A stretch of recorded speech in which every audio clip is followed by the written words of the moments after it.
అందరికీ వంగి వంగి నమస్కారం పెడుతున్నాను. 10 సంవత్సరాల నుంచి ట్రై చేస్తే ఇప్పుడు అవకాశం దొరికింది.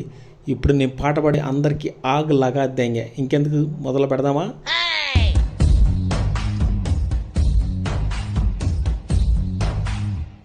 నీ కంటి చూపుల్లోకి నా ప్రాణం చేరిందే